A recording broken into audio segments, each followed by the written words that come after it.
die Akademie der Vernunft und Baruch präsentieren die Geschichte Afrikas Teil 1. Von der Savanne zum Denken, Afrika und die Entstehung des Menschen. Afrika ist nicht Randgebiet der Geschichte, Afrika ist die Geschichte. Hier entstand der moderne Mensch. Hier lernte er gehen, Feuer zu hüten, Werkzeuge zu bauen, Geschichten zu erzählen und Gemeinschaft nicht als „Ich denke, also bin ich", sondern als „Ich bin, weil wir sind". Das nennt man Ubuntu. Es gibt einen Umstand, der in der westlichen Weltanschauung sowohl verwirrend als auch faszinierend zugleich ist.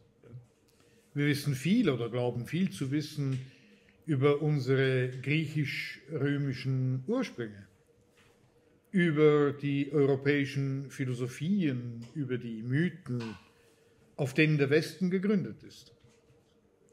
Wir wissen ein wenig, bruchstückhaft und mit manchmal exotischer Neugier, über die östlichen Zivilisationen von Indien bis China und sogar aus dem präkolumbianischen Amerika erreichen uns einige Echos. Aber über Afrika, das Land, aus dem wir alle stammen, das genetische Herz der Menschheit, wissen wir überraschend wenig. Ja, sogar sehr wenig.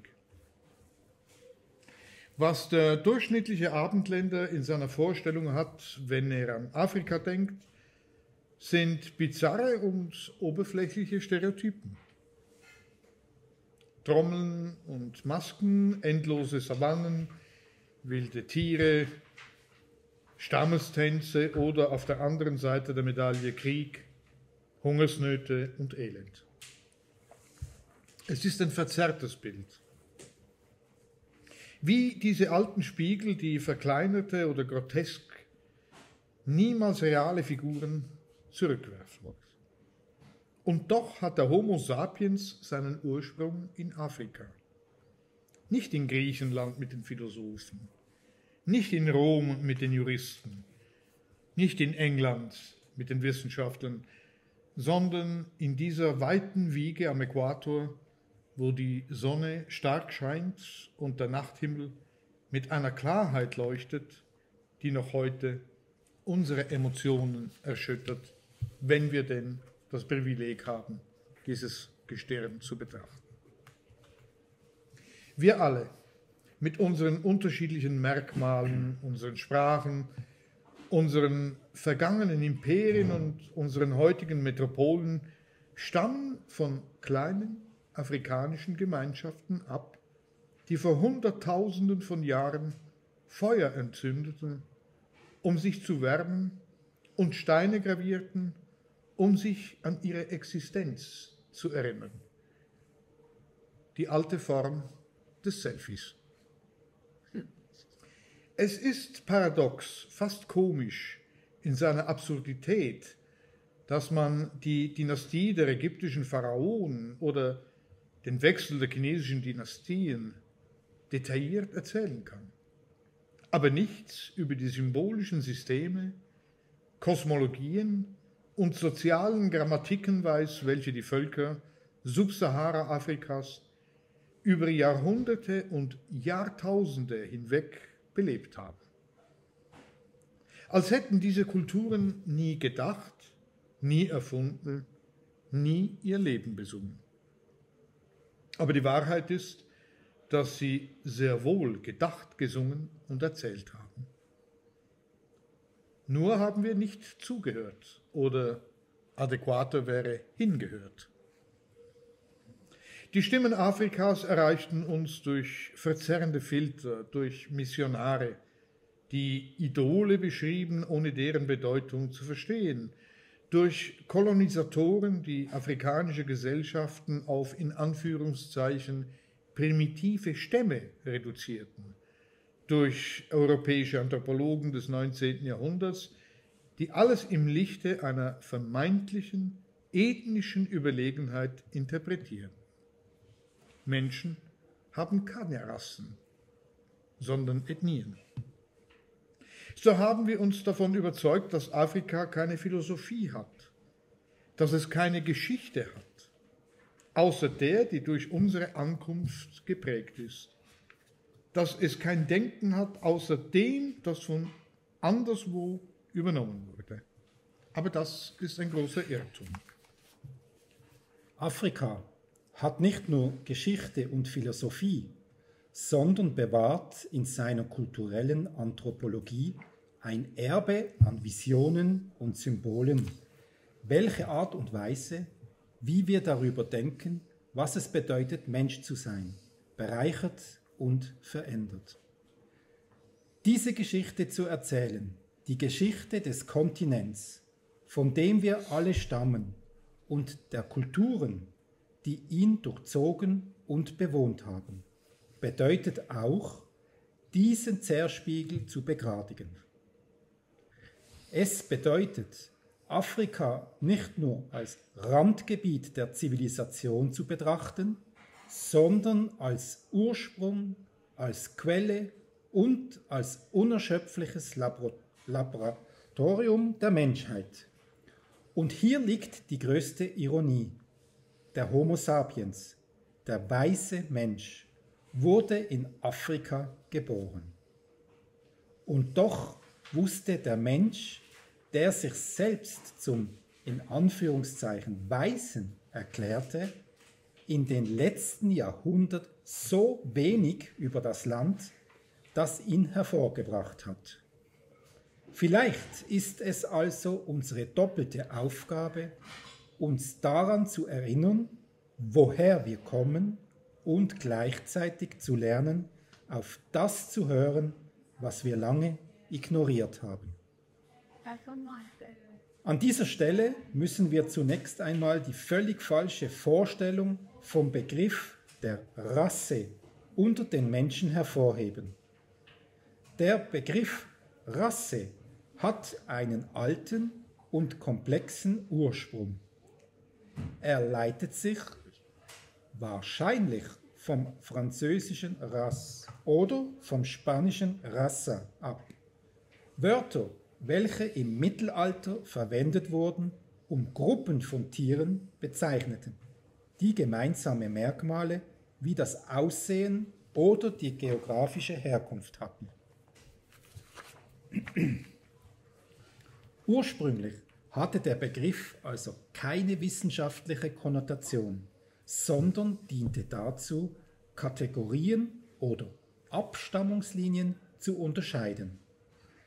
Ab dem 17. und 18. Jahrhundert mit dem Aufkommen der Naturwissenschaften und der Anthropologie wurde der Begriff der Rasse auch auf Menschen angewendet.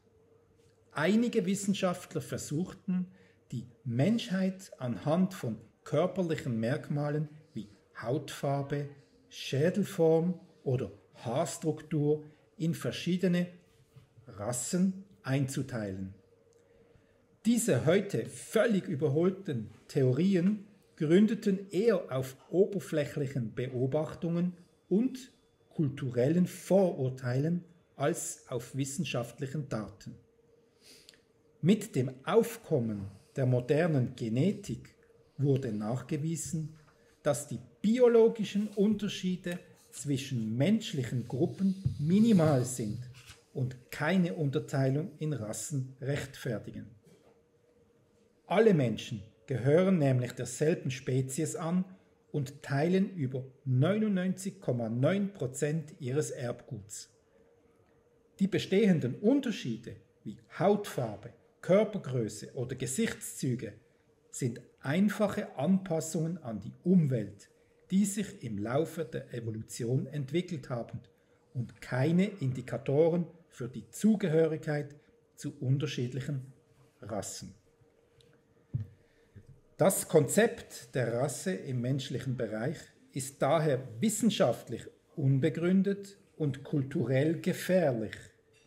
In der Vergangenheit diente es dazu, Formen der Diskriminierung, Sklaverei und Völkermord zu rechtfertigen, die auf der Vorstellung beruhten, dass einige Gruppen anderen überlegen seien.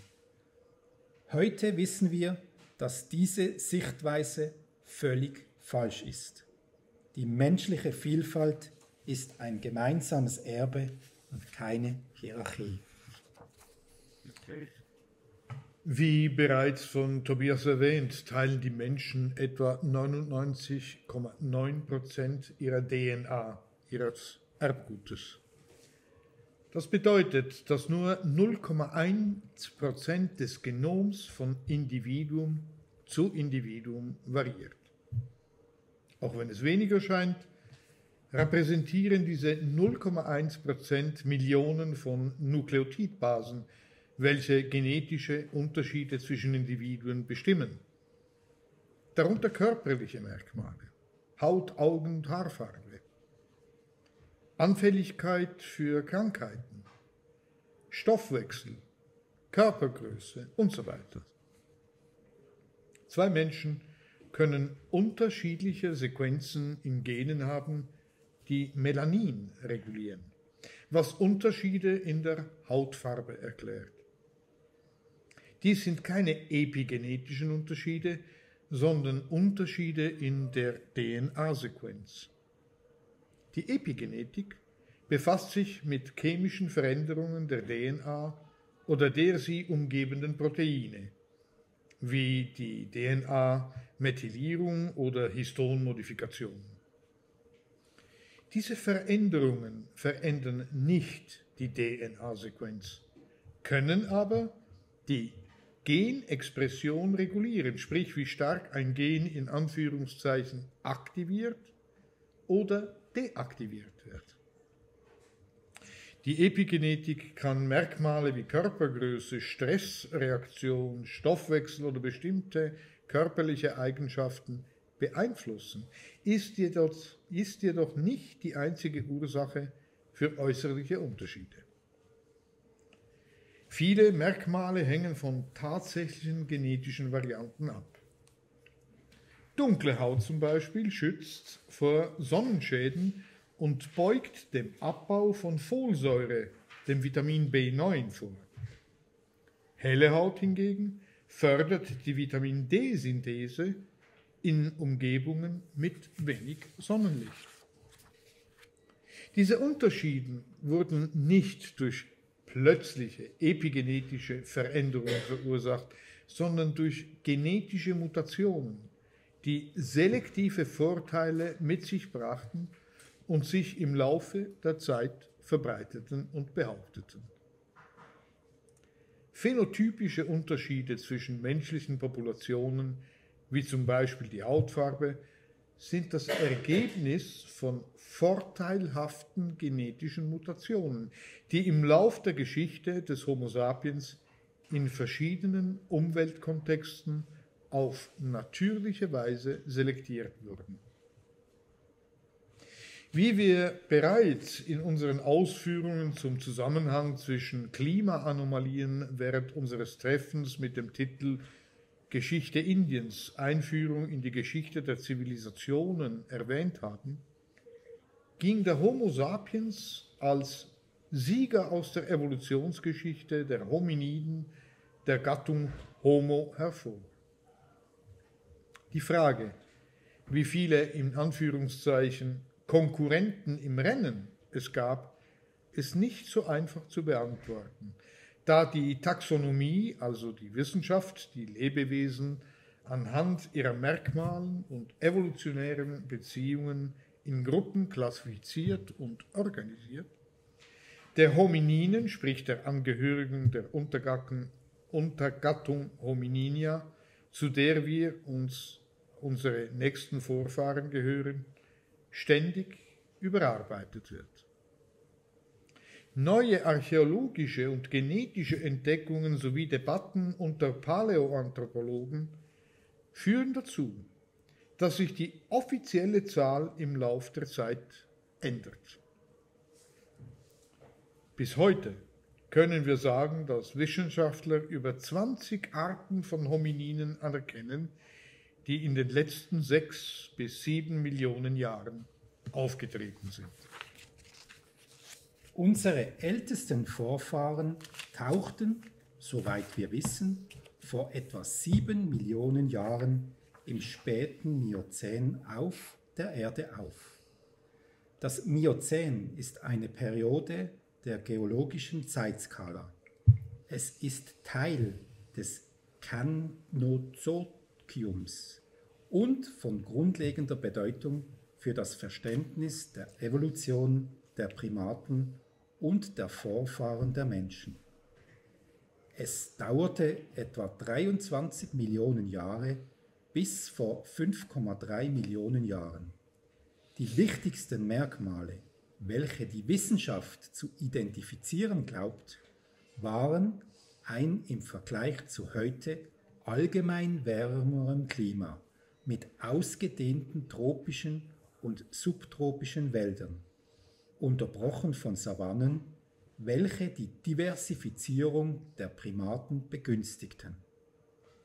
In diesem Umfeld fand der 2001 im Tschad in der Wüste Sahel, daher der Name, entdeckte Sahelanthropus tschadensis seine Entwicklung.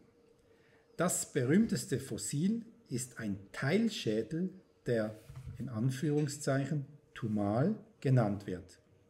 Seine Hauptmerkmale waren ein kleiner Schädel, ein Gehirn, das wahrscheinlich dem eines Schimpansen ähnelte, mit ungefähr 350 bis 400 Kubikzentimeter Inhalt, ein im Vergleich zu anderen alten Primaten flaches Gesicht, mögliche Bipädie, also das heißt, er lief möglicherweise auf 2 Beinen, auch wenn nicht alle Wissenschaftler dieser Meinung sind, und kleine Zähne, die im Vergleich zu anderen Primaten denen des Menschen ähnelten. Sein Erbe wurde etwa 1 Million Jahre später von Orrorin tugenensis angetreten. Er wurde 1999 in der Region Tugen Hills in Kenia entdeckt. Zu den wichtigsten Fossilien gehören Oberschenkelknochen, Zähne und Kieferfragmente. Sein Hauptmerkmal war die Bipädie, da die Knochen seiner Beine darauf hindeuteten, dass er auf 2 Beinen ging, aber dennoch in der Lage war, auf Bäume zu klettern. Seine Körpergröße war klein, ähnlich wie die eines Schimpansen, und sein Gebiss wies relativ kleine Eckzähne auf, die eher denen späterer Hominiden ähnelten. Seine evolutionäre Bedeutung ergibt sich aus der Tatsache, dass er als potenzieller direkter Vorfahren der Hominiden gilt. Nach nur 200.000 Jahren erschien der Ardipithecus kadabra, der zwischen den späten Miozän und dem Beginn des Pliozäns lebte. Das Pliozän ist eine Periode der geologischen Zeitskala, die Teil des Känozoikums ist und auf das Miozän folgt.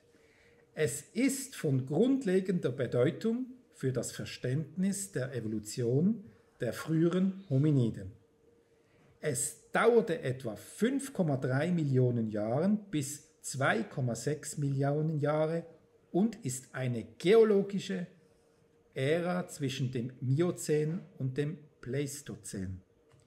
Im Vergleich zum Miozän scheint das Pliozän kühler und trockener gewesen zu sein, was dazu führte, dass sich in vielen Gebieten Savannen ausbreiteten. In dieser Ära entwickelten sich die modernen Säugetiere und verbreiteten sich Arten, die an offene Lebensräume angepasst waren. Die Fossilien von Ardipithecus kadabra wurden in Äthiopien in der Region Afar gefunden. Zu den wichtigsten Funden gehören Zähne, Kieferfragmente sowie Hand- und Fußknochen. Es scheint, dass er teilweise biped war, sprich auf zwei Beinen ging, aber wie sein direkter Vorfahr, der Ornithogenensis, noch geschickt auf Bäume klettern konnte und eine zierliche Statur hatte, ähnlich wie ein Bonobo-Affe. 800.000 Jahre später erschien der Ardipithecus ramidus. Er lebte vor etwa 4,4 Millionen Jahren im mittleren Pliozän und wurde in den 1990er Jahren ebenfalls in Äthiopien in derselben Region Afar entdeckt. Das berühmteste Fossil wurde Ardi genannt und ist ein ziemlich vollständiges Teilskelett. Auch dieser Hominide war biped, behielt aber ebenfalls die Fähigkeit, auf Bäume zu klettern. Er hat einen relativ kleinen Schädel und ein relativ kleines Gehirn mit einem Gesamtvolumen von etwa 300 bis 350 Kubikzentimetern. Aber er hatte Hände, die zum Greifen von Gegenständen geeignet waren, und Füße mit opponierbaren Zehen, um zu klettern. 200.000 Jahre später tauchten die Australopithecinen auf, eine Gruppe ausgestorbener Hominiden, die vor etwa 4 bis 2 Millionen Jahren in Afrika lebten. Sie sind für die Erforschung der menschlichen Evolution von grundlegender Bedeutung, da sie eine Zwischenstufe zwischen den affenartigen Vorfahren und der Gattung Homo darstellen. Ihr Hauptmerkmal war ihre Fähigkeit, aufrecht zu gehen.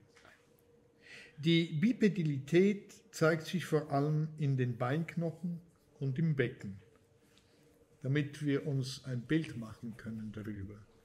Solche Erforschungen können zum Beispiel mit dem Winkel unseres Hüftgelenks gegenüber den Hüftknochen studiert werden. Also umso kleiner der Winkel ist, umso kleiner ist die Möglichkeit der Bipedität, also des Aufrechtgehens. Damit der Mensch aufrecht gehen kann, muss der Hüftknochen einen etwas 90-gradigeren Winkel annehmen. Es gibt Paläoanthropologen, die eben auch die These aufstellen, dass wir bis heute immer noch Prototypen sind, weil der rechte Winkel, der erreicht werden müsste, um perfekt zu sein, so dass man dann keine Hüftprothesen braucht, der ist noch nicht erreicht. Also wir sind noch auf dem Weg dazu.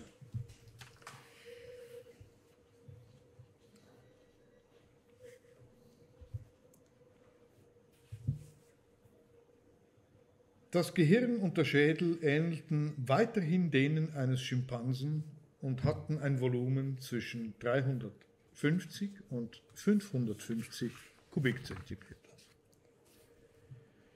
Das Gebiss war an eine gemischte Ernährung angepasst, die mit großer Wahrscheinlichkeit aus Früchten, Samen, Wurzeln und harten Pflanzen bestand. Einige Arten hatten kleinere Eckzähne als Affen, andere größere, welche der Verteidigung oder dem sozialen Verhalten dienten. Lange Arme und gekrümmte Finger bei einigen Arten sind ein Zeichen für die verbleibende Baumkletterfähigkeit. Die erste Gruppe der Australopithecinen besteht aus dem Australopithecus anamnensis, der vor etwa 4,2 bis 3,9 Millionen Jahren lebte. Überreste dieser Gruppe wurden in Kanapoi in der Nähe des Turkana-Sees zwischen dem heutigen Kenia und Äthiopien entdeckt. Sein direkter Nachfahre war der Australopithecus afarensis. Der Afarensis, der vor etwa 3,9 bis 3 Millionen Jahren lebte, ist eine der faszinierenden Mosaiksteine der menschlichen Evolutionsgeschichte. Sein Ruhm ist untrennbar mit dem berühmten Skelett verbunden, das als Lucy bekannt ist und in den 1970er Jahren in der Region Afar in Äthiopien entdeckt wurde. Diese Spezies verkörpert einen entscheidenden Moment in unserer Evolutionslinie. Ein Gleichgewicht zwischen primitiven Merkmalen und Anpassungen, welche die zukünftige Entwicklung der Gattung Homo einleiten. Körperlich zeigte er ein überraschendes Mosaik, eine teilweise aufrechte Haltung und ein Becken, das mit dem zweibeinigen Gang vereinbar war, aber mit relativ langen Armen und Händen, die noch für das Leben auf Bäumen geeigneter waren. Das Gebiss und die Schädelproportionen deuten auf eine abwechslungsreiche Ernährung und eine sich entwickelnde soziale Komplexität hin. So sind Lucy und ihre Artgenossen nicht nur Fossilien, sondern stille Zeugen einer alten Welt, in welcher der Gang auf dem Festland begann, das Schicksal unserer Vorfahren zu prägen. Die Erforschung des Australopithecus afarensis bedeutet, die schmale Grenze zwischen Primitivität und evolutionärer Innovation zu betrachten. Ein Hinweis auf die geduldige Langsamkeit, mit der das Leben auf der Erde neue Formen und neue Seinsweisen hervorbringt. Ihre Existenz erinnert uns daran, dass die Menschheit das Ergebnis von Millionen von Jahren naturgemäßer Experimente ist, von denen jedes seine eigene stille Eleganz und seine eigene Geschichte zu erzählen hat. Auf Lucy und ihre Artgenossen folgte der Australopithecus africanus, der von etwa 3 bis 2 Millionen Jahren lebte. Er stellt einen entscheidenden Schritt in der Evolution der früheren Hominiden dar.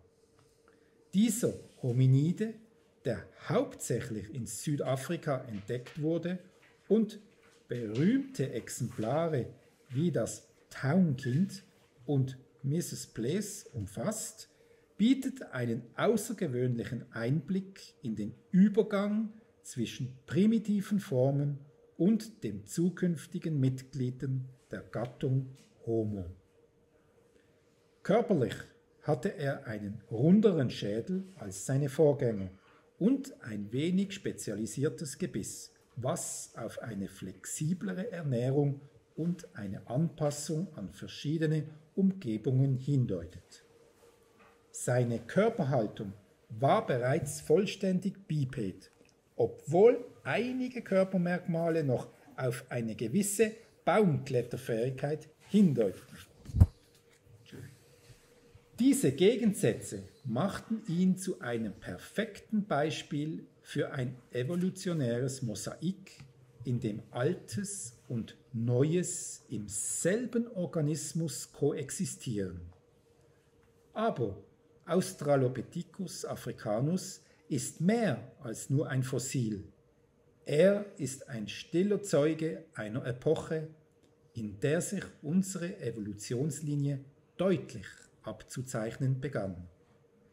Jeder gefundene Knochen erzählt die Geschichte eines Wesens, das auf afrikanischem Boden lebte, sich täglichen Herausforderungen stellte und, ohne es zu wissen, den Weg ebnete, der Millionen Jahre später zum Erscheinen des modernen Menschen führen sollte. Damit nähern wir uns dem Australopithecus gari. Er lebte vor etwa 2,5 Millionen Jahren und stellt eine der faszinierendsten Etappen unserer Evolution dar. Dieser in der Region Afar in Äthiopien entdeckte Hominide ist besonders bedeutsam wegen seiner möglichen Verbindung zu den ersten Anzeichen menschlichen technologischen Verhaltens, insbesondere der Verwendung von Steinwerkzeugen. Körperlich vereinte er archaische und innovative Merkmale. Sein Schädel ähnelte dem von Australopithecus afarensis und africanus, aber seine Gliedmaßen waren im Verhältnis zum Körper relativ länger, was auf eine effiziente Fortbewegung sowohl am Boden als auch auf Bäumen hindeutet. Das für eine abwechslungsreiche Ernährung geeignete Gebiss und einige archäologische Funde wie Tierknochenreste mit Schnittspuren deuten darauf hin, dass dieser Hominide möglicherweise mit rudimentären Werkzeugen Tierkadaver zerlegt hat, was einen entscheidenden Schritt in Richtung des für die Gattung Homo typischen Verhaltens darstellt. Australopithecus gari verkörpert somit einen Wendepunkt. Ein Wesen, das tief verwurzelte Vorfahren hat, aber gleichzeitig die Fähigkeit vorwegnimmt, die Welt mit Werkzeugen zu manipulieren und damit den Weg für den menschlichen Erfindungsreichtum ebnet. Der letzte Vertreter der Australopithecinen-Gruppe ist der Australopithecus sediba, der vor etwa 1,9 Millionen Jahren im heutigen Südafrika lebte. Er stellt eine der ebenso faszinierenden und jüngsten Entdeckungen in der Paläoanthropologie dar. Seine Bedeutung liegt in seiner Rolle als mögliche evolutionäre Brücke zwischen den Australopithecinen und den ersten Mitgliedern der Gattung Homo, was ihn zu einem Schlüsselelement für unser Verständnis der eigenen Evolutionsgeschichte macht. Anatomisch gesehen weist er ein überraschendes Mosaik von Merkmalen auf. Der Schädel und das Gesicht weisen im Vergleich zu seinen Vorgängern feinere und modernere Züge auf, während der Körper noch Anpassung an das Leben auf Bäumen aufweist. Die Hände und Arme lassen auf Geschicklichkeit im Umgang mit Gegenständen schließen, möglicherweise Vorläufer des technologischen Verhaltens, das für den Menschen so charakteristisch werden sollte. Die Fortbewegung erfolgt bereits überwiegend auf zwei Beinen, jedoch mit einer leicht flexiblen Haltung, die eine harmonische Kombination aus Kraft, Beweglichkeit und Präzision offenbart. Australopithecus sediba ist nicht nur ein Fossil, sondern ein Symbol für die Komplexität der Evolution. Ein Beispiel dafür, wie die Natur mit Zwischenformen experimentiert, in denen das Alte mit dem Entstehenden koexistiert. Jeder Knochen, wir haben es schon mal gesagt, erzählt die Geschichte einer alten Welt von täglichen Herausforderungen und allmählichen Anpassungen, die Schritt für Schritt zum Erscheinen des Menschen geführt haben. Eine parallele und teilweise verspätete Linie der Australopithecinen waren die Paranthropen, auch robuste Australopithecinen genannt. Wie bereits angekündigt, stellen sie einen parallelen Evolutionszweig in der Geschichte der Hominiden dar, der sich von der Linie unterscheidet, die zur Gattung Homo führte und wahrscheinlich vor 2,5 bis 1,2 Millionen Jahren ausgestorben ist. Diese Arten sind bekannt für ihre robusten Schädelmerkmaße, die an eine spezielle Kauernährung angepasst sind. Obwohl sie gemeinsame Merkmale aufweisen, weist jede Art Besonderheiten auf, die unterschiedliche ökologische und zeitlichen Anpassungen widerspiegeln. Der Paranthropus aethiopicus gilt als die primitivste Art der Gattung. Das repräsentativste Fossil ist KNM WT 17.000, bekannt als schwarzer Schädel, der 1985 an der Fundstelle Lomtwi in der Nähe des Turkana-Sees in Kenia entdeckt wurde. Dieses Exemplar weist einen markanten Sagittalkamm, ein hervorstehendes Gesicht und ein massives Gebiss auf, was auf kräftige Kaumuskulatur hindeutet. Das geschätzte Schädelvolumen beträgt etwa 410 Kubikzentimeter, ähnlich wie bei Australopithecus afarensis. Er lebte von 2,7 bis 2,5 Millionen Jahren in den Savannen Ostafrikas, insbesondere in den Regionen Äthiopien, Kenia und Tansania. Seine Nahrung bestand wahrscheinlich aus faserigen Vegetation wie Wurzeln und Knollen, die ein kräftiges Kauen erforderten. Seine Schädelmerkmale deuten auf eine Anpassung an eine harte und faserige Ernährung hin, aber nicht unbedingt auf eine ausschließlich harte Ernährung. Der Paranthropus boisei ist für seine außergewöhnliche Robustheit bekannt. Das berühmteste Fossil dieser Art wurde in der Olduvai-Schlucht in Tansania entdeckt. Dieses Exemplar weist einen massiven Scheitelkamm, ein breites Gesicht und ein Gebiss mit riesigen Backen und Vorbackenzähnen auf, die zum Zerkleinern von hartem Pflanzenmaterial geeignet sind.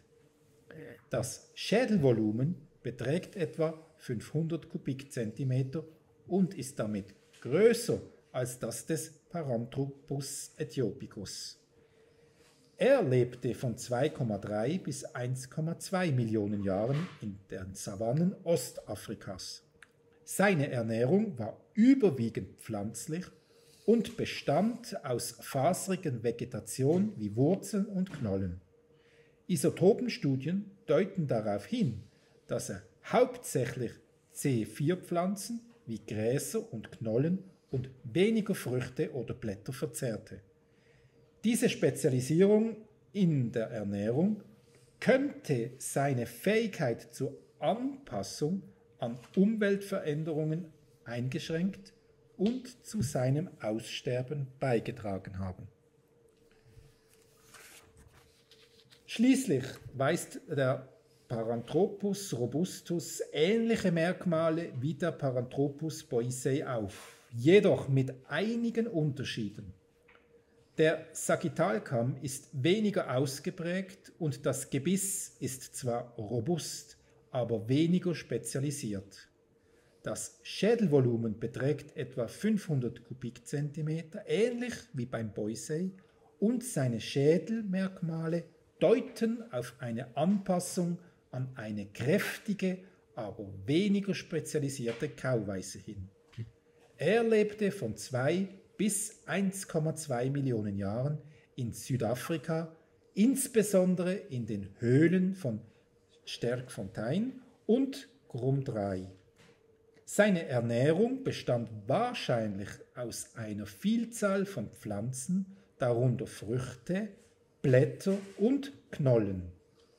Isotopenstudien deuten darauf hin, dass er sich vielfältiger ernährte, was auf eine größere ökologische Flexibilität hindeutet. Paranthropen bieten mit ihren einzigartigen Merkmalen einen Einblick in die evolutionäre Vielfalt der Hominiden.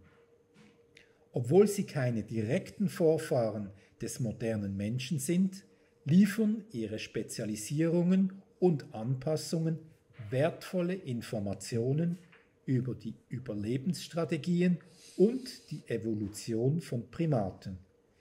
Die Erforschung dieser Arten wirft weiterhin Licht auf unseren evolutionären Weg und die Komplexität der Geschichte des Lebens auf der Erde.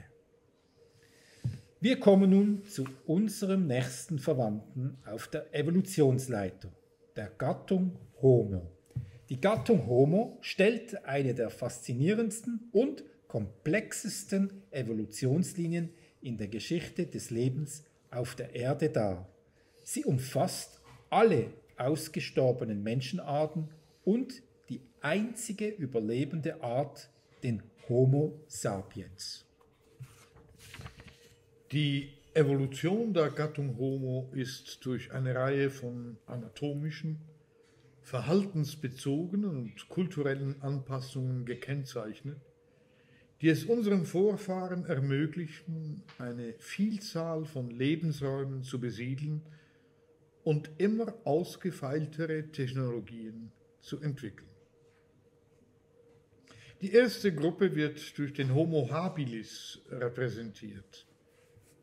Die dieser Art zugeordneten Fossilien wurden in Ostafrika gefunden und sind zwischen 2,4 und 1,4 Millionen Jahre alt.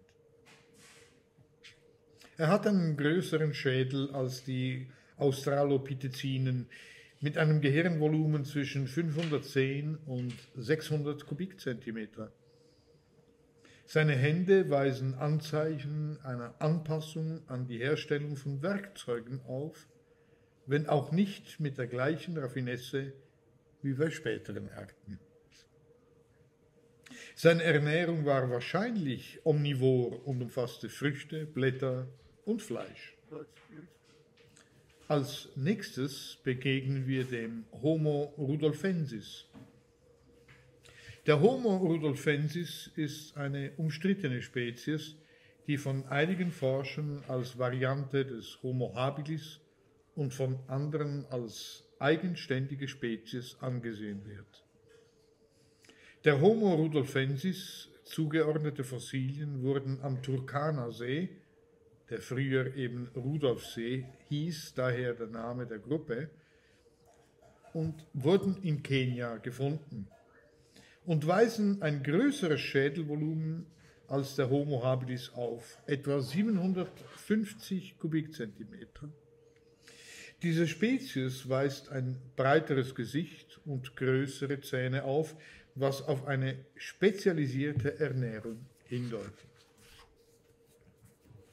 Das Fehlen konkreter Beweise für seine Fähigkeit, Werkzeuge herzustellen, macht es jedoch schwierig, den Grad seiner kulturellen Entwicklung zu bestimmen. Der Homo erectus ist eine der langlebigsten und am weitesten verbreiteten Arten der Gattung Homo. Fossilien wurden in Afrika, Asien und Europa gefunden, was auf eine große geografische Verbreitung hindeutet.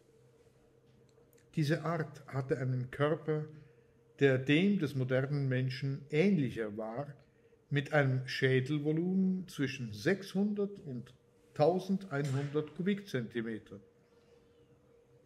Er ist bekannt für seine Verwendung von Feuer, die Herstellung von Acheulan-Werkzeugen und die organisierte Jagd. Acheulan-Werkzeuge sind Steinwerkzeuge, hauptsächlich Birnen, Tropfen oder ovalförmige Handbeile, die durch beidseitiges Bearbeiten eines Steinblocks oder großer, dicker Splitter hergestellt wurden. Diese Mehrzweckwerkzeuge, die sich durch eine Bearbeitung auszeichnen, die zwei konvergierenden Oberflächen erzeugt, dienten Aufgaben wie dem Schlachten und Häuten von Tieren, dem Graben und im Allgemeinen dem Schneiden. Die mit dem Homo erectus verbundene Acheulan-Industrie entwickelte sich vor etwa 2 Millionen Jahren in Afrika und verbreitete sich in Asien und Europa. Wie gesagt, der Homo erectus gilt als die am längsten existierende Spezies, da er vor 1,9 Millionen Jahren bis etwa 100.000 Jahren vor unserer Zeitrechnung existierte. Und nun gehen wir über zum Homo ergaster. Der Homo ergaster hingegen wird oft als afrikanische Variante des Homo erectus angesehen, obwohl einige Forscher ihn als separate Spezies behandeln. Die Fossilien, die dem Homo ergaster zugeschrieben werden, der von 1,9 bis 1,4 Millionen Jahren lebte, weisen ein Schädelvolumen zwischen 600 und 910 Kubikzentimeter auf. Diese Spezies ist bekannt für den Jungen von Nariokotome, ein fast vollständiges Skelett, das in Kenia gefunden wurde und detaillierte Informationen über seine Anatomie und Lebensweise liefert. Er war wahrscheinlich der erste, der Afrika verließ und sich in Eurasien ausbreitete. Deutlich später, nämlich vor 1,2 bis 800.000 Jahren, erschien der Homo antecessor, eine Art, die in Europa lebte und deren Fossilien in der Cima des Los Huesos in Spanien gefunden wurden. Diese Spezies weist sowohl Merkmale des Homo erectus als auch des Homo sapiens auf, was auf eine Zwischenstellung in der menschlichen Evolution hindeutet.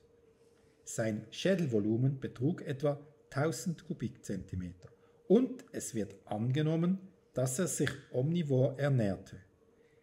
Er wird von einigen Forschern als direkter Vorfahr des Homo heidelbergensis und damit auch des Neandertalers und des modernen Menschen angesehen. Der Homo heidelbergensis ist eine Spezies, die vor 700.000 bis 300.000 Jahren in Afrika, Europa und Asien lebte. Die ihm zugeschriebenen Fossilien weisen ein Schädelvolumen zwischen 1100 und 1400 Kubikzentimeter auf. Diese Spezies ist bekannt für die Verwendung ausgefeilter Werkzeuge, die Jagd auf große Tiere und den Bau von Unterkünften. Er gilt als direkter Vorfahr der Neandertaler in Europa und der modernen Menschen in Afrika. Der Homo neanderthalensis oder Neandertaler, der vor 400.000 bis 40.000 Jahren lebte, ist eine Art, die eng mit dem modernen Menschen verwandt ist. Die Fossilien weisen ein ähnliches Schädelvolumen wie der moderne Mensch auf, zwischen 1200 und 1750 Kubikzentimeter. Neandertaler sind bekannt für die Verwendung ausgefeilter Werkzeuge, die Jagd auf Großtiere und die Bestattung ihrer Toten. Jüngste genetische Studien haben gezeigt, dass nicht-afrikanische moderne Menschen einen kleinen Prozentsatz ihrer DNA mit Neandertalern teilen, was auf eine gewisse Interaktion zwischen den Arten hindeutete. Zur gleichen Zeit wie der Neandertaler soll auch der Homo densiova gelebt haben. Diese Spezies ist fast ausschließlich durch DNA bekannt, die aus in Sibirien gefundenen Knochenresten gewonnen wurde. Genetische Studien haben ergeben, dass die Densiovaren eng mit den Neandertalern verwandt waren und zum Genpool der modernen Menschen beigetragen haben, insbesondere in Asien und Ozeanien. Ihre genaue Anatomie und ihr Verhalten sind weitgehend unbekannt, aber ihre Existenz hat das Verständnis der prähistorischen menschlichen Vielfalt erweitert. Die Evolution der Gattung Homo gipfelt, zumindest in direkter Linie, mit dem Auftauchen des Homo sapiens, unserer Spezies also, vor etwa 300.000 Jahren in Afrika. Die ältesten Fossilien wurden an Fundstätten wie Jebel Yarhoud in Marokko entdeckt und weisen bereits moderne anatomische Merkmale auf, nämlich einen kugelförmigen Schädel, ein relativ flaches Gesicht, einen zarten Kiefer und im Vergleich zu ihren Vorfahren kleinere Zähne. Was ihn von seinem Vorfahren und Verwandten wie dem Homo heidelbergensis oder den Neandertalern unterscheidet, ist seine fortgeschrittene Gehirnkapazität, ca. 1300 bis 1400 Kubikzentimeter.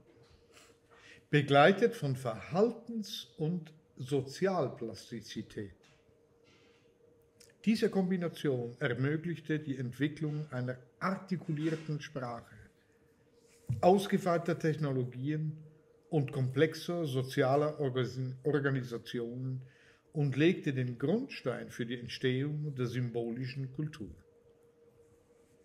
Vor etwa 200.000 bis 160.000 Jahren etablierte sich die am weitesten entwickelten Form des Homo sapiens, oft als Homo sapiens sapiens bezeichnet, der den direkten Vorfahren des modernen Menschen darstellt.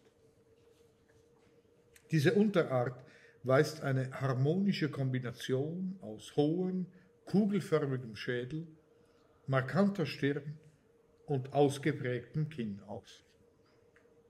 Merkmale, die wir heute als typisch für den modernen Menschen betrachten. Parallel dazu tauchen eindeutige Anzeichen symbolischen Verhaltens auf. Persönlicher Schmuck, Pigmente, Gravuren und rituelle Bestattungen sind Elemente, die abstraktes Denken und die Entstehung kultureller Identitäten belegen. In diesem Zusammenhang liegen die kulturellen Wurzeln der Menschheit.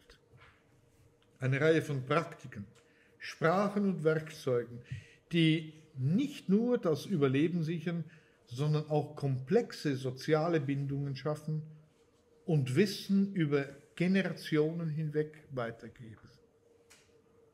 Von Afrika aus beginnt der Homo sapiens sapiens eine allmähliche, aber unaufhaltsame Ausbreitung. Vor 200.000 bis 100.000 Jahren verbreitete sich die ersten Bevölkerungsgruppen in den verschiedenen afrikanischen Ökosystemen und passten sich an Savannen, Wälder und Küstenregionen an. Vor 100.000 bis 70.000 Jahren wanderten kleine Gruppen über die arabische Halbinsel und markierten damit den Beginn von Europa und Asien. Vor etwa 60.000 bis 40.000 Jahren erreichte der moderne Mensch Europa, wo er mit den Neandertalern in Kontakt kam und sich manchmal mit ihnen vermischte, sowie Asien, wo er mit dem Denisova-Nern interagierte. Diese genetischen Begegnungen haben Spuren hinterlassen, die noch heute in den Genen einiger Bevölkerungsgruppen sichtbar sind. Vor 50.000 bis 40.000 Jahren erreichten moderne Menschen Australien und die Inseln Südostasiens und bewiesen dabei fortgeschrittene Navigationsfähigkeiten und Anpassungsfähigkeiten an neuen Inselumgebungen. Und vor 20.000 bis 15.000 Jahren überquerten Menschengruppe die Beringsbrücke, die damals eine Brücke war, heute ist es eine enge, und begründete die indigenen Völker Amerikas.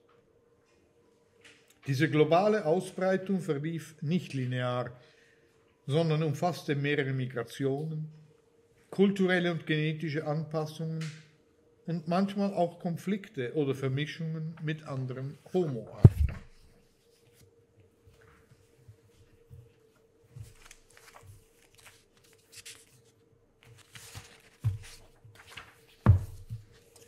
Wäre die Evolutionsgeschichte ein Schachspiel, wäre der Homo sapiens der Spieler, der mit scheinbarer Gelassenheit die richtigen Figuren zum richtigen Zeitpunkt bewegt, während seine Rivalen, Neandertaler, Denisova und die robusten Paranthropen in allzu vorhersehbaren Zügen gefangen bleiben.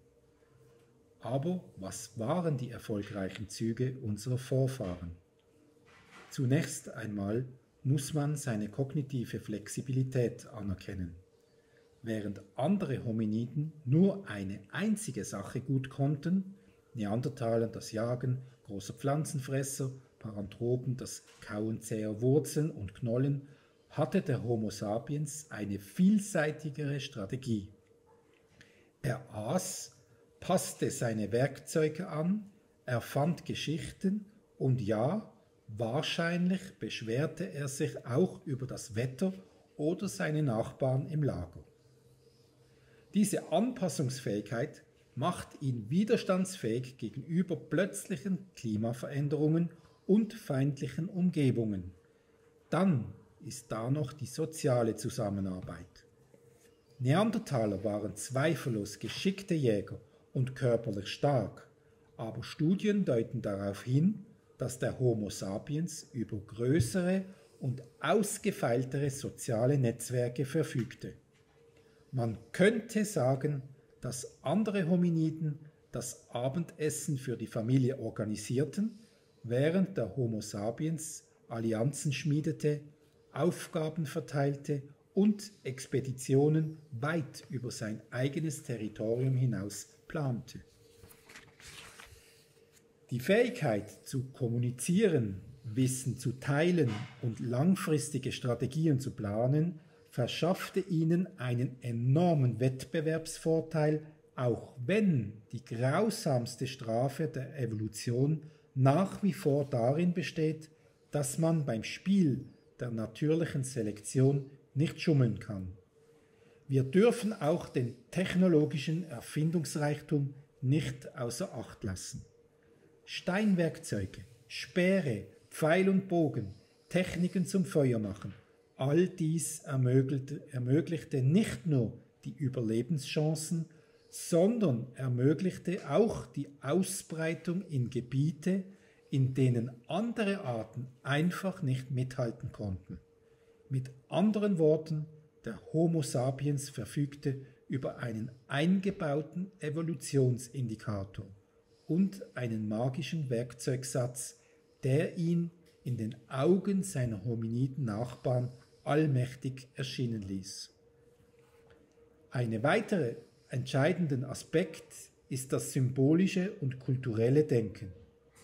Die anderen Hominiden konzentrierten sich wahrscheinlich mehr darauf, wie sie den Alltag überleben konnten, während der Homo sapiens begann, Höhlen zu schmücken, seine Toten zu begraben und Geschichten am Lagerfeuer zu erzählen. Dieser kulturelle Überbau erhöhte zwar nicht direkt die unmittelbare Überlebenschancen, festigte jedoch das kollektive Gedächtnis und ermöglichte es, Wissen anzusammeln und von Generation zu Generation weiterzugeben. In evolutionärer Hinsicht ein Vorteil, den man als elegante und äußerst wirksame Intelligenz mit historischem Gedächtnis bezeichnen könnte. Schließlich gibt es noch ein subtileres, aber nicht weniger wichtiges Element: die soziale und ökologische Plastizität. Der Homo sapiens hat sich nie auf ein einziges Ökosystem oder eine zu spezialisierte Ernährung festgelegt. Wenn sich eine Umgebung veränderte, wanderte er aus, passte seine Ernährung und seine Werkzeuge an, immer mit dem gleichen Erfindungsreichtum. Die anderen Hominiden waren zwar stark und an bestimmten Nischen angepasst, aber oft in Anführungszeichen gefangen in einem Lebensraum oder einem Ernährungsmodell, das bei der ersten drastischen Veränderung zu einem ernsthaften Überlebensproblem wurde. Im Wesentlichen war der Sieg des Homo sapiens nicht auf größere Muskeln, stärkere Zähne oder robustere Schädel zurückzuführen. Es war ein Triumph des Einfallreichtums, der Zusammenarbeit und der Anpassungsfähigkeit, gewürzt mit einer Prise evolutionärem Glück. Wir könnten uns die anderen Hominiden am Tisch der Geschichte vorstellen, bereit, sich gegenseitig herauszufordern, während der Homo sapiens an seinem Feuer nippte, beobachtete, ein wenig lachte, natürlich leise, und die Figuren seiner globalen Expansion bewegte. Letztendlich ist die Moral klar. Nicht immer gewinnt der körperlich Stärkste, sondern derjenige, der denken, sich anpassen und Geschichten erzählen kann. Dominiert am Ende des Spiels den Planeten. Anscheinend hat der Homo sapiens diese Lektion besser gelernt als alle anderen Hominiden in der Evolutionsgeschichte. Wir sind uns natürlich bewusst, dass diese Darstellung der in Anführungszeichen Reise der Menschheit äußerst oberflächlich ist und es sehr verlockend war, sie zu vertiefen, aber wir haben darauf verzichtet, um unsere Untersuchung der anthropologischen Kultur des afrikanischen Kontinents, die im Mittelpunkt unseres Interesses steht, nicht zu vernachlässigen. Jede Zivilisation hat ihren eigenen Ursprungsmythos. Die alten Griechen nannten ihn Arche. Die Veden der indischen Zivilisationen erzählten ihn als kosmisches Lied. Die Ägypter als Geburt aus einer Lotusblüte am Nil. Aber für die gesamte Menschheit ist der Ursprungsmythos keine Fabel.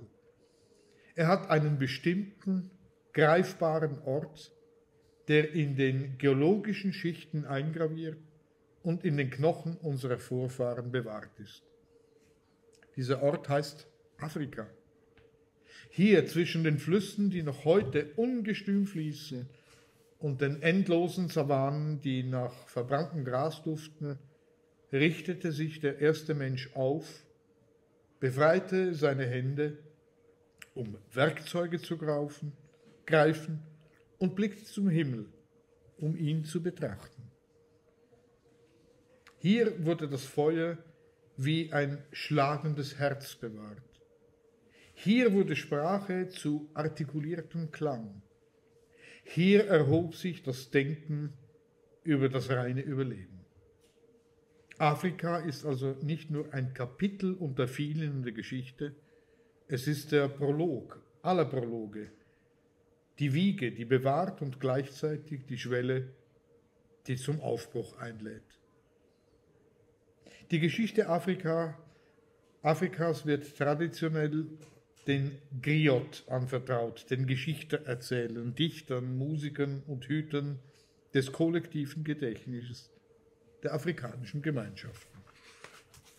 Ein Griot aus Timbuktu pflegte zu sagen, wer im Schatten des Baobab sitzt, hört die Stimmen der Toten und der noch Ungeborenen. Im Dorf nahmen sie ihn ernst. Es war keine Metapher, es war eine Tatsache. Der Affenbrotbaum mit seinen riesigen Stamm und seinen tiefen Wurzeln steht für das afrikanische Gedächtnis. Jeder Ast ist eine Geschichte, jedes Blatt eine Genealogie, jede Frucht ein Lied, das die Seele nährt. Die Europäer, die in den vergangenen Jahrhunderten hierher kamen, betrachteten ihn als exotischen Baum, die Dörfer hingegen als lebendige Bibliothek. Der Griot saß auf einer Matte und erzählte die Taten der Vorfahren, als wären sie erst gestern geschehen. Mit modulierter Stimme, mal leise, mal laut wie eine Trommel, erinnerte er an Könige und Königinnen, Kriege und Lieben, Versprechen und Verrat und fügte lächelnd hinzu, der weiße Mann trägt Bücher in seinen Händen. Wir tragen Bücher in unserem Mund.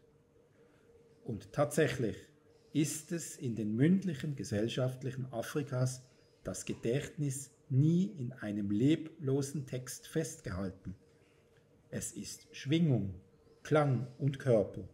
Es wird von Generation zu Generation weitergegeben, wie ein Atemzug, immer ähnlich und immer neu, fähig, sich dem Kontext anzupassen und dabei den wesentlichen Kern zu bewahren.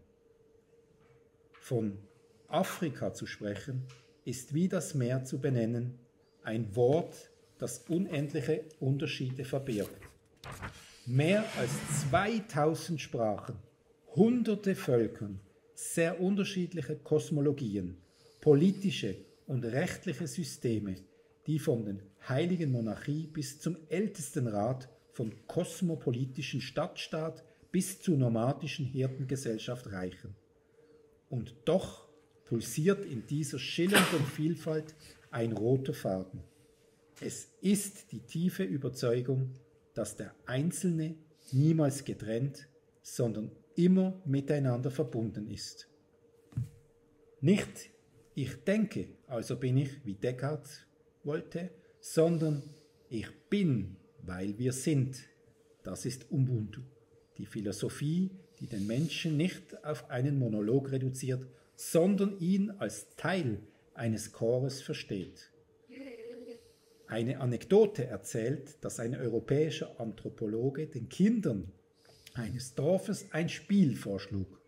Er stellte einen Korb mit Früchten unter einem Baum und sagte, wer zuerst dort ankomme, würde alles gewinnen. Die Kinder nahmen sich an den Händen und rannten gemeinsam los, sodass sie gleichzeitig ankamen.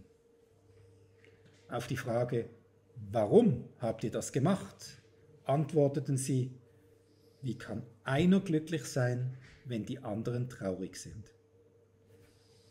Diese Antwort, die einem Europäer naiv erscheint, ist jedoch eine jahrtausendealte Philosophie.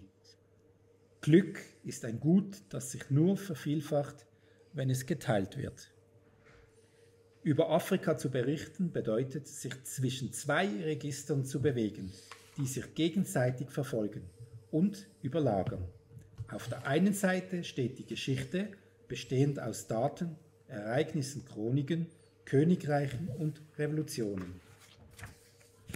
Auf der anderen Seite die Fabulation, die nicht lügt, sondern tiefe Wahrheiten offenbart, wie die Gründungsmythen, Legenden und Epen, die unter dem Sternenhimmel gesungen werden. Nehmen wir zum Beispiel Sundiata Keita, der Gründer des Mali-Reiches im 13. Jahrhundert, über den wir später noch ausführlich sprechen werden. Die Geschichte erinnert sich an ihn als einen klugen und mächtigen Herrscher, der in der Lage war, riesige Gebiete zu vereinen. Aber die mündliche Überlieferung erzählt auch von ihm als einem verkrüppelten Kind, das verspottet wurde und nicht laufen konnte, das aber dank seiner inneren Stärke und vielleicht auch dank der Hilfe der Geister, an die er glaubte, wieder aufstand und nicht nur Würde erlangte, sondern auch das Schicksal eines Reiches. Was ist wahrer? Die historische Tatsache oder die Legende? In Afrika verliert diese Frage ihren Sinn, denn das Ereignis und der Mythos sind miteinander verflochten und die Wahrheit strahlt im Ganzen. Afrika kennt die lange Zeit nicht mit Uhrzeigern gemessen wird, sondern mit dem Rhythmus der Jahreszeiten, mit der Wanderung der Tiere, mit dem Kreislauf der Regenfälle. Ein Reisender des 19. Jahrhunderts berichtete, dass die Ältesten in der Sahelzone von Jahreszeiten sprachen, nicht um ein Jahr zu bezeichnen, sondern um Jahrzehnte zu zählen. Wenn ein Ältester starb, sagte man nicht, er ist gestorben, sondern er ist zu den Ahnen zurückgekehrt. Diese Sprache offenbart eine andere Vorstellung der Zeit, die nicht linear und progressiv ist, sondern zirkulär, in der das Leben niemals eine isolierte Klammer ist, sondern eine kontinuierliche Rückkehr. Deshalb haben auch die tiefsten historischen Wunden, der Sklavenhandel, der Kolonialismus, die Diktaturen, trotz ihrer tiefen Spuren den Faden nie ganz zerrissen. Afrika hat gelitten. Afrika hat Widerstand geleistet. Afrika hat sich gewandelt. Wie der Sand der Sahara, der bedeckt und enthüllt, so verbirgt und offenbart auch die afrikanische Erinnerung, aber sie zerstört nicht. In Afrika war Macht nie nur Verwaltung. Sie war symbolische Geste, kollektiver Ritus, Performance. Im Königreich Benin waren die Bronzen, welche die Paläste schmückten, keine einfachen Kunstwerke, sondern gemeißelte Chroniken, Instrumente der politischen Legitimation. Jede Platte stellte Szenen aus der Jagd, dem Krieg und dem Hofleben dar, und ihre Funktion bestand darin, die Kontinuität der Dynastie zu bekräftigen. Im christlichen Äthiopien galt der König als direkter Nachkommen Salomos und der Königin von Saba. Regieren bedeutet nicht nur die Macht auszuüben, sondern eine heilige Mission zu verkörpern. In den Dörfern der Sahelzone hingegen hatte der Häuptling nicht nur die Aufgabe zu führen, sondern auch die Fruchtbarkeit des Landes zu gewährleisten, sodass eine schlechte Ernte seine Legitimität in Frage stellen konnte. Auch heute noch, selbst in modernen Parlamenten und Wahlkampagnen, ist es nicht ungewöhnlich, dass die rituelle Dimension mit Tänzen, Gesängen und Ahnenverehrung zum Vorschein kommt. Die Politik bleibt hier mit dem Kosmos verflochten. Jede Diskussion über Afrika ruft das Wort Rückkehr hervor. Nicht nur, weil wir als Spezies von hier aus gestartet sind, sondern weil wir uns hierher zurückgerufen fühlen.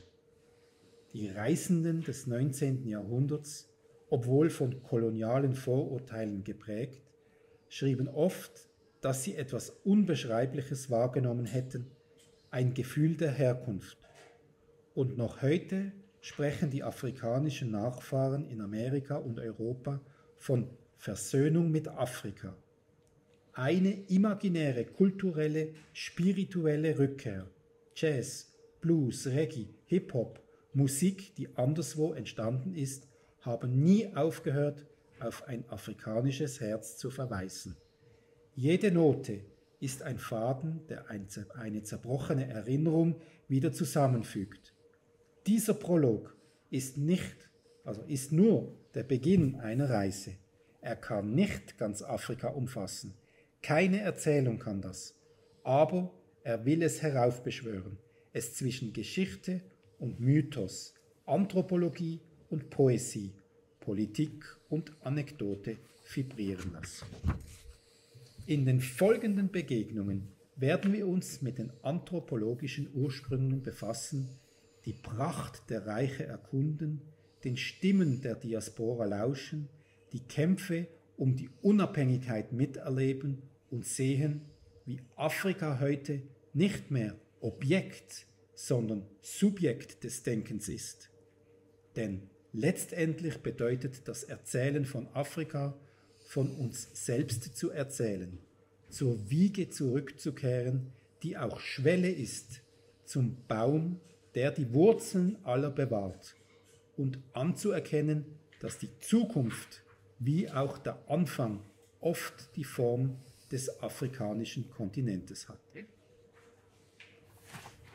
Das war die Geschichte Afrikas Teil 1, von der Savanne zum Denken, Afrika und die Entstehung des Menschen. Präsentiert von der Akademie der Vernunft und Barouche.